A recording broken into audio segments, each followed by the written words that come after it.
कहानी 8 दिन पीछे चली जाती है। फ्लाइट CBZ 517 ग्वाटेमाला सिटी से ह्यूस्टन जा रही थी। छोटे पैसेंजर प्लेन में पायलट ओक्टावियो फुएंटेस, फ्लाइट अटेंडेंट बियाट्रीज ओर्तेगा और 8 यात्री मौजूद थे। उड़ान के दौरान ओक्टावियो देखता है कि GPS और रेडियो कम्युनिकेशन दोनों अचानक बंद हो चुके हैं। सही दिशा का अंदाजा न होने के कारण प्लेन भटक जाता है और फ्यूल तेजी से कम होने लगता है। ओक्टावियो समझ जाता है कि ह्यूस्टन पहुंचना संभव नहीं है। सामने घना मैक्सिकन ट्रॉपिकल फॉरेस्ट था। वह इमरजेंसी लैंडिंग की तैयारी करता है और अपने फोन में एक वीडियो रिकॉर्ड करने लगता है। वीडियो में वह किसी अनजान व्यक्ति से कहता है कि प्लेन के बारे में कुछ लोगों को पता चल चुका है। अगर वे क्रैश से बच भी गए तब भी शायद उन्हें जिंदा नहीं छोड़ा जाएगा। इसके तुरंत बाद प्लेन तेजी से नीचे जाने लगता है। ओक्टावियो पेड़ों की ऊपरी शाखाओं की मदद से उसकी रफ्तार कम करता है। कई टक्करों के बाद प्लेन जमीन पर गिरता है और दूर तक घिसटते हुए रुक जाता है। 8 यात्री मामूली चोटों के साथ बच जाते हैं, लेकिन बियाट्रीज ने सीट बेल्ट नहीं लगाई थी। क्रैश के झटके से उसकी गर्दन टूट जाती है। कॉकपिट में ओक्टेवियो की हालत भी गंभीर थी। पेड़ की मोटी शाखा विंडशील्ड तोड़कर उसके सीने में घुस गई थी और वह ठीक से सांस नहीं ले पा रहा था। यात्रियों में मौजूद केविन एंडरसन बताता है कि वह पहले डॉक्टर था। वह समझ जाता है कि शाखा ने ओक्टेवियो के लंग को पंक्चर कर दिया है। बाकी लोग आग बुझाकर प्लेन से जरूरी सामान निकालते हैं और स्थिति संभलने पर एक दूसरे का परिचय जानते हैं। जैक एलिस खुद को इंश्योरेंस इन्वेस्टिगेटर बताता है और कहता है कि वह ग्वाटेमाला में एक जले हुए डिपो की जांच करके लौट रहा था। केविन मेडिकल इक्विपमेंट का बिजनेस करता था। हालांकि उसके व्यवहार से साफ था कि उसे मेडिसिन की अच्छी जानकारी है। एमी मैक्लीन और डैन मैक्लीन ने 5 सप्ताह पहले सीक्रेटली शादी की थी। दोनों मेक्सिको, बिलीज और ग्वाटेमाला में हनीमून मनाकर लौट रहे थे। डैन पहले एमी के अमीर परिवार का लिमोजीन ड्राइवर था और उसकी शादी की खबर अब भी परिवार को नहीं थी। ट्रेविस डेविस और उसकी पत्नी लीसा कैंसस तथा ओक्लाहोमा में मोटेल्स चलाते थे। ट्रेविस हार्ट पेशेंट था और बीटा ब्लॉकर्स लेता था। कार्लोस गार्सिया मेंडेज मेक्सिको का प्रोफेशनल लुचादोर था, जिसे रिंग में रापिडो कहा जाता था। वह अमेरिका में होने वाली बड़ी फाइट के लिए जा रहा था और अपने रेसलिंग मास्क को अपनी पहचान मानता था। सोंजा ब्लेयर एक इंग्लिश प्रोफेशनल फोटोग्राफर थी। उसके कैमरास में माइग्रेंट्स और सीमावर्ती इलाकों की तस्वीरें थीं, लेकिन वह अपने काम या अतीत के बारे में ज्यादा कुछ नहीं बताना चाहती थी। किसी के फोन में सिग्नल नहीं था और इमरजेंसी रेडियो भी बंद था। जैक खाने और पानी को राशन करने की सलाह देता है। सप्लाईज केवल कुछ दिनों के लिए थी। लीसा राशन संभालती है और बियाट्रीज की बॉडी को प्लेन से बाहर एक पेड़ के नीचे रखा जाता है। ओक्टावियो की हालत बिगड़ रही थी। केविन पहले ऑपरेशन करने से मना करता है क्योंकि उसके पास प्रॉपर इंस्ट्रूमेंट्स या एनेस्थीसिया नहीं था। जैक समझाता है कि कुछ न करने पर भी ओक्टावियो मर जाएगा। केविन आखिरकार ट्रीटमेंट शुरू करता है। उपलब्ध सामान से इंस्ट्रूमेंट साफ किए जाते हैं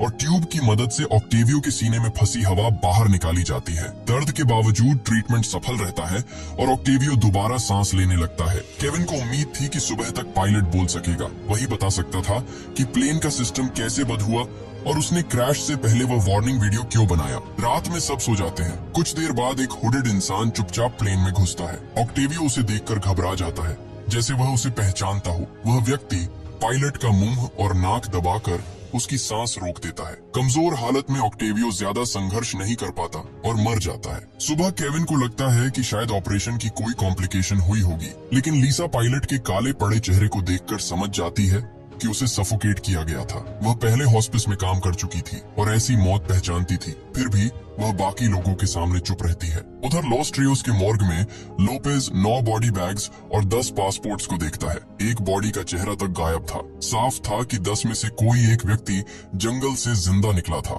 और बाकी 9 इस मॉर्ग तक पहुंच चुके थे। अगले दिन जैक और केविन ओक्टावियो की बॉडी को बियाट्रीज के पास रखते हैं। इसी दौरान पायलट का फोन नीचे गिर जाता है। डैन चुपचाप उसे उठा लेता है। फोन फिंगरप्रिंट से लॉक था। कुछ समय बाद डैन अकेले ओक्टावियो की बॉडी के पास जाकर उसकी एक उंगली काटता है और फोन खोल लेता है। वह सिक्योरिटी सेटिंग्स बदलकर पायलट के बैंक अकाउंट तक पहुंचने की कोशिश करता है। इससे साफ था कि एमी उसे जितना सीधा समझती थी वह वैसा नहीं था। केविन अपने अतीत के बारे में बताता है। वह पहले फ्लोरिडा में डॉक्टर था, लेकिन सस्ती मेडिसिन इस्तेमाल करने के कारण एक बच्ची को गंभीर एलर्जिक रिएक्शन हुआ। केस के बाद उसका करियर और परिवार दोनों टूट गए। तभी उसने डॉक्टर का काम छोड़कर मेडिकल सप्लाईज का बिजनेस शुरू किया। ओक्टावियो की मौत ने उसका पुराना गिल्ट फिर जगा दिया था। ट्रेविस कार्गो एरिया से हंटिंग राइफल निकालता है, जिसे उसने और लीसा अब तक छुपा कर रखा था। दोनों अकेले में ओक्टावियो की मौत पर बात करते हैं। लीसा बताती है कि पायलट को जानबूझकर सफोकेट किया गया था। वह ट्रेविस को चुप रहने के लिए कहती है,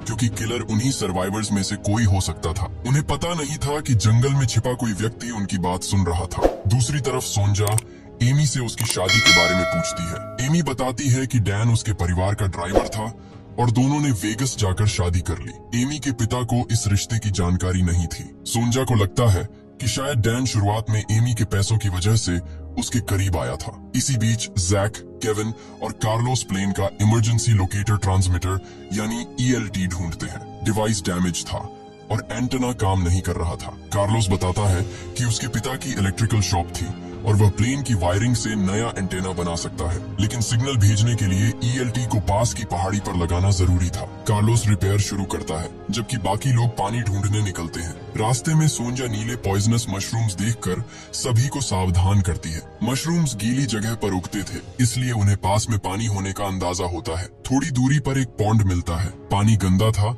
और अंदर खतरनाक बाराकूडा मछलियां थी। सोंजा पानी फिल्टर करने का तरीका बनाती है। तभी गोली की आवाज आती है। ट्रेविस ने अपनी राइफल से बदरों का शिकार किया था। केविन राइफल छुपाने पर नाराज होता है, लेकिन ट्रेविस का कहना था कि बिना शिकार के वे भूखे मर जाएंगे। कैंप लौटकर लीसा मंकी मीट पकाती है। एमी अपना हिस्सा नहीं खा पाती और ट्रेविस उसे भी खा लेता है। खाने के दौरान कार्लोस अपने रेसलिंग मास्क के बारे में बताता है। उसका सपना अपने राइवल द गवर्नर को हराना था और वह अपनी डाइट को लेकर बहुत सावधान रहता था। रात में एक अनजान व्यक्ति सैटेलाइट फोन से कोरा को कॉल करता है। वह बताता है कि हालात उसके कंट्रोल में है और काम जल्द पूरा हो जाएगा। कुछ देर बाद ट्रेविस को उल्टियां होने लगती है और वह ठीक से सांस नहीं ले पाता। लीसा घबराकर केविन को बुलाती है। एमी को याद आता है कि नमक से उल्टी कराई जा सकती है, लेकिन सॉल्ट फूड लॉकर में बंद था। वायर्स खोलने में समय लग जाता है। केविन ट्रेविस की सांस चलाने की कोशिश करता है, मगर उसकी हालत तेजी से बिगड़ती है और वह अपनी ही उल्टी में दम घुटने से मर जाता है। लीसा अपने पति की बॉडी के पास बैठी रह जाती है। बाकी लोगों के लिए यह केवल एक और मौत थी, लेकिन उसके लिए अब जंगल से बाहर निकलने की उम्मीद से ज्यादा जरूरी यह जानना था कि ट्रेविस को किसने और क्यों मारा। शुरुआत में केविन को लगता है कि ज्यादा मंकी मीट खाने से उसे फूड पॉइजनिंग हुई, मगर बाकी सभी ने भी वही मीट खाया था। डैन को पॉइजनस मशरूम्स याद आते हैं। संभव था कि किसी ने उन्हें ट्रेविस के खाने में मिलाया हो। लीसा अब सबको बताती है कि ऑक्टेवियो की मौत भी नेचुरल नहीं थी। उसने यह बात केवल ट्रेविस से कही थी और किसी ने उनकी बातचीत सुन ली थी, इसलिए ट्रेविस को सच जानने के कारण भी मारा जा सकता था। जब जैक और सोंजा फूड लॉकर खोलते हैं तो बचा हुआ लगभग पूरा राशन गायब था। किलर लोगों को मारने के साथ सप्लाईज भी खत्म कर रहा था और क्योंकि ट्रेविस ने एमी का हिस्सा भी खाया था, पॉइजन असल में एमी के लिए भी रखा गया हो सकता था। डैन आखिरकार ऑक्टेवियो का फोन सबको दिखाता है। कार्लोस वीडियो ट्रांसलेट करता है। ऑक्टेवियो कह रहा था कि फ्लाइट CBZ-5 में कोई ऐसा राज छिपा है जिसके सामने आने से ताकतवर लोगों को नुकसान होगा। वह वीडियो जिस व्यक्ति के लिए बना रहा था उसे भागने और छिपने की सलाह देता है। उसे यकीन था कि इमरजेंसी लैंडिंग के बाद भी प्लेन में मौजूद किसी को जिंदा नहीं छोड़ा जाएगा। अब सर्वाइवर समझ जाते हैं कि क्रैश केवल टेक्निकल एक्सीडेंट नहीं था। अगली सुबह कार्लोस ELT के लिए एंटेना तैयार करता है। एमी लीसा को संभालने की कोशिश करती है, लेकिन पति की मौत के बाद लीसा को हर किसी पर शक था। वह एमी को भी चेतावनी देती है कि डैन के अतीत के बारे में वह बहुत कम जानती है। डैन को ढूंढते समय एमी पेड़ों के बीच हुडेड फिगर देखती है। कुछ ही पल में वह गायब हो जाता है। डैन उसे वापस कैंप लाता है, लेकिन एमी की घबराहट कम नहीं होती। ELT को पहाड़ी पर लगाने के लिए कार्लोस के साथ केविन और सोनिया जाते हैं। रास्ते में कार्लोस च्यूइंग गम का रैपर फेंकता है। सोनिया पहचान जाती है कि वह चोरी हुए राशन का हिस्सा था, यानी खाना कार्लोस चुरा रहा था ताकि अपनी रेसलिंग डाइट और स्ट्रेंथ बनाए रख सके। फिर भी वह अभी चुप रहती है क्योंकि ELT लगाने के लिए उन्हें कार्लोस की जरूरत थी। चढ़ाई के दौरान सोनिया का पैर फिसलता है और वह किनारे से लटक जाती है। ELT भी नीचे गिरने वाला था। कार्लोस और केविन मिलकर उसे ऊपर खींचते हैं। तीनों छोटी तक पहुंचते हैं और कार्लोस ELT एक्टिवेट कर देता है। डिवाइस काम करने लगता है, लेकिन सिग्नल रेस्क्यू टीम तक कब पहुंचेगा यह पता नहीं था। कैंप में लीसा शिकार करके एक क्वाटी लाती है। जैक उसके पास पहुंचता है तो वह राइफल तान देती है। वह एमी द्वारा देखे गए हुडेड आदमी का भी जिक्र करती है। दोनों को समझ नहीं आता कि वह व्यक्ति असली था या एमी अपने ट्रॉमा की वजह से उसे देख रही थी। एमी डैन का वॉलेट चेक करती है। उसमें अलग अलग लॉ फर्म्स के नकली बिजनेस कार्ड्स थे। सवाल करने पर डैन कहता है कि अमेरिका लौटने के बाद वह अपना अतीत बताएगा। पहली बार एमी को अपने पति से डर लगने लगता है। शाम को केविन, कार्लोस और सोंजा लौटकर बताते हैं कि ELT एक्टिवेट हो चुका है। कुछ समय के लिए कैंप में उम्मीद लौट आती है। कार्लोस का मानना था कि सिग्नल मिलते ही रेस्क्यू एयरक्राफ्ट उनकी दिशा में भेजा जा सकता है। सोनिया चाहती है कि सब पहाड़ी के पास चले जाएं ताकि हेलीकॉप्टर आने पर आसानी से दिखाई दें, लेकिन घायल और थके सर्वाइवर्स फूड,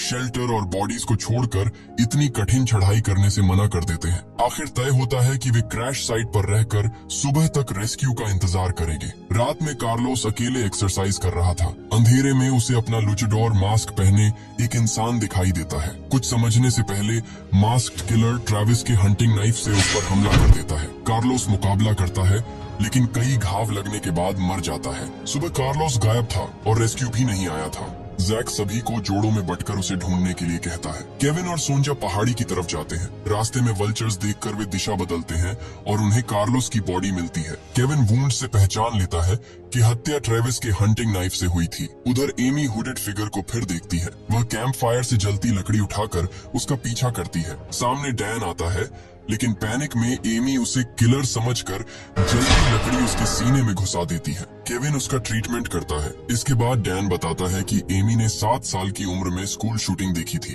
उस घटना के बाद से उसे PTSD था और ज्यादा डरने पर वही हुडेड गनमैन दिखाई देता था। डैन साफ कहता है कि एमी ने उस पर जानबूझकर हमला नहीं किया। जब सभी कार्लोस की मौत पर चर्चा कर रहे थे, प्लेन की छत में बने एक हिडन कंपार्टमेंट से एक छोटी छिपकली बाहर निकलती है। उसके पीछे सफेद पैकेट से भरे कई बैग्स छिपे थे। प्लेन में करोड़ों के ड्रग्स मौजूद थे, लेकिन सर्वाइवर्स को अभी तक यह पता नहीं था। मेक्सिको में एरो एलक्स एयरलाइन के ऑफिस में कोरा डे लियोन से फ्लाइट CBZ 5117 के बारे में पूछताछ की जाती है। क्लेयर और फ्रैंक खुद को अमेरिकन एविएशन ऑफिसर्स बताते हैं, लेकिन असल में वे DEA से जुड़े थे और एयरलाइन पर ड्रग्स की तस्करी का शक था। कोरा दावा करती है कि उसने प्लेन के गायब होने की खबर अथॉरिटीज को दे दी थी। क्लेयर को पता था कि एरो एलक्स एक मायामी शेल कंपनी से जुड़ी थी। वह ऑक्टेवियो की हायरिंग पर भी सवाल करती है, क्योंकि सब्सटेंस अब्यूज के आरोप में उसे पहले सस्पेंड किया गया था। कोरा सिर्फ इतना कहती है कि उसने उसे दूसरा मौका दिया था। क्रैश साइट पर केविन की नजर डैन की पीठ के प्रिजन टैटूज पर पड़ती है।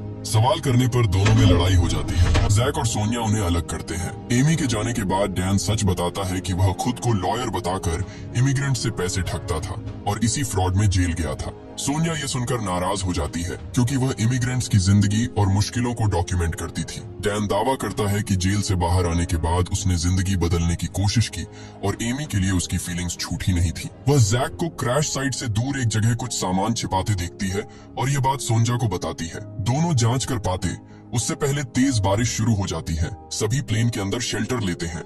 छत से पानी टपकने पर जैक ऊपर का पैनल हटाता है। उसके पीछे बैग्स में भरे ड्रग्स दिखाई देते हैं। जैक उनकी कीमत का अंदाजा लगा लेता है, जिससे बाकी लोग पूछते हैं कि एक इंश्योरेंस इन्वेस्टिगेटर को ड्रग्स की इतनी जानकारी कैसे है। उन्हें समझ आता है कि एरो एलक्स सस्ती पैसेंजर फ्लाइट्स की आड़ में ग्वाटेमाला से ह्यूस्टन ड्रग्स पहुंचाती थी। आम यात्रियों को केवल कवर की तरह इस्तेमाल किया जाता था, ताकि फ्लाइट किसी कार्गो ऑपरेशन जैसी न लगे। जैक पैकेट्स की मात्रा देखकर समझता है कि उनकी कीमत करोड़ों में होगी। बारिश के बीच एमी को बाहर फिर हुडेड किलर दिखाई देता है और वह प्लेन से भाग जाती है। बाकी लोग उसे ढूंढने निकलते हैं। लीसा सबसे पहले एमी तक पहुंचती है। सामने कार्लोस का मास्क और रेन पोंचो पहने किलर खड़ा था, जिसके हाथ में हंटिंग नाइफ था। लीसा उस पर राइफल तानकर एमी को बाकी लोगों को बुलाने भेजती है। एमी के जाते ही किलर लीसा पर हमला कर देता है। दोनों राइफल के लिए संघर्ष करते हैं। किलर राइफल को लीसा की गर्दन पर दबाकर उसका दम घोंट देता है। अगली सुबह सोनिया को जैक के छिपे सामान की बात याद आती है। उसे वहाँ जैक की हैंड गन,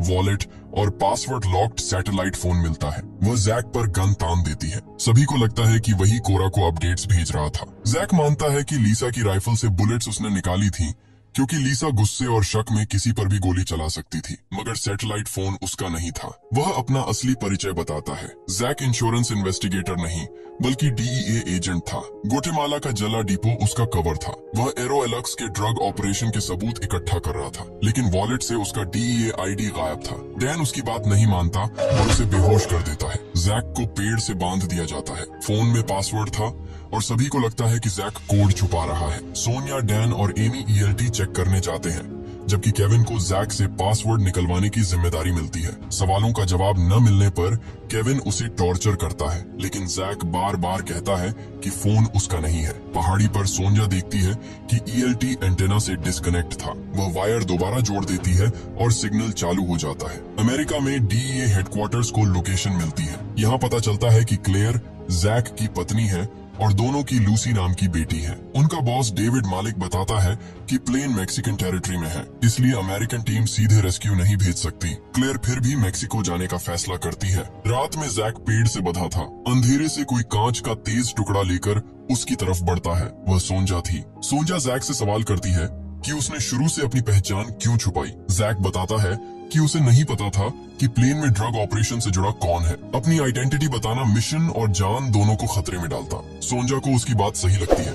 अगर जैक किलर होता तो लीसा की पूरी राइफल रखता, केवल बुलेट्स नहीं निकालता। सैटेलाइट फोन को अपने ही सामान के पास रखना भी बेवकूफी होती। वह जैक की रस्सियां काट देती है और उसे कैंप से दूर रहने को कहती है। दूसरी तरफ कैप्टन वेगा, गुजमान और सांचेज के नेतृत्व में मिलिट्री हेलीकॉप्टर ELT सिग्नल की तरफ भेजता है। कैंप में जैक के गायब होने पर केविन समझ जाता है कि सोनिया ने उसे छोड़ा है। डैन और एमी उसकी बात नहीं मानते। डैन लीसा की राइफल लेकर एमी के साथ अलग होने का फैसला करता है। केविन भी दूसरी दिशा में चला जाता है। कुछ समय बाद पॉन्ड की तरफ से एमी की चीख सुनाई देती है। जैक, सोनिया और केविन अलग अलग दिशाओं से वहां पहुंचते हैं। एमी जमीन पर मरी पड़ी थी, जबकि डैन के शरीर पर चाकू के कई गहरे घाव थे और वह आखिरी सांसें ले रहा था। अब जैक, सोनिया और केविन एक दूसरे पर गन्स तान देते हैं। सोनिया के पास जैक की हैंडगन थी, केविन के पास लीसा की राइफल और जैक निहत्था था। सोनिया याद दिलाती है कि राइफल में केवल एक गोली बची है। इसी बहस के दौरान सर्च हेलीकॉप्टर ऊपर से गुजर जाता है।